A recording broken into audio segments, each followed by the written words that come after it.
Parcell from College Football Country joining us to put his spin on a week one of college football. And we'll go with the Titanic one before we hit the two Sunday games with Florida State, Alabama.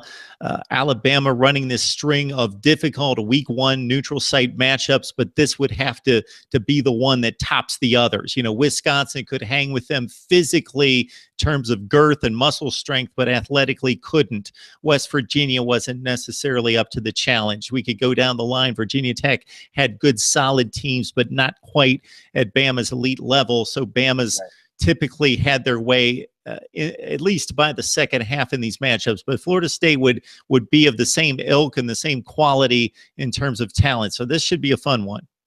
Well, you said Alabama's had a run of difficult season openers. They haven't made them look difficult. I mean, they have, even though, like you said, this is clearly the most talented team they've faced in a season opener, and that's saying something because they've played a lot of really good teams. I like Alabama to roll in this game. And I look no further than Florida State's running game and their offensive line. They've already had some injuries along the front line. Cam Akers, the true freshman, is going to get the start at running back. He's a stud, five-star guy. A lot of people had him as the number one running back coming out of high school. I look at it this way.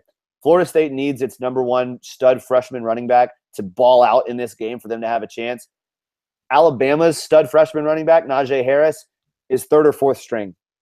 I think Alabama is just that much better, even than Florida State, even than a team that enters the season number 3. I think there's too many questions around Florida State. Alabama's 4-1 against the spread in their last 5 season openers. This is a 7-point line. I think it should be bigger. I think Alabama's going to roll in this game. We saw what they did to USC. I know it was a Sam Darnold-less USC a year ago, but Alabama just has a way about them of Nick Saban preparing these teams to be ready right out of the gate. They've always shut down elite running backs. They made Leonard Fournette look like he belonged on a JV high school team several years ago. Nick Chubb has never been able to succeed against them as well. What makes me think that Cam Akers is going to do any better than those guys did in his first ever collegiate game? I think Alabama wins 42-17. I think they win going away. I've been thinking all off season that this is a game that Alabama is going to lose. DeAndre Francois, so impressive, especially down the stretch and winning big ball games, coming close against Clemson, defeating Michigan, and coming off the deck multiple times as a freshman. He's tough. And taking those beatings to beat big teams and make the throws in big spots. But I'm coming around to your line of thinking. I just think that the Florida State offensive line trying to hold up, you've got to be at full strength to have any chance against an Alabama front seven. And then with not bringing back playmakers on the outside for Florida State, they lost Kermit Whitfield. They lost their best receivers on the outside, and the guys replacing them, yeah, they were highly recruited, but they've proven nothing to date.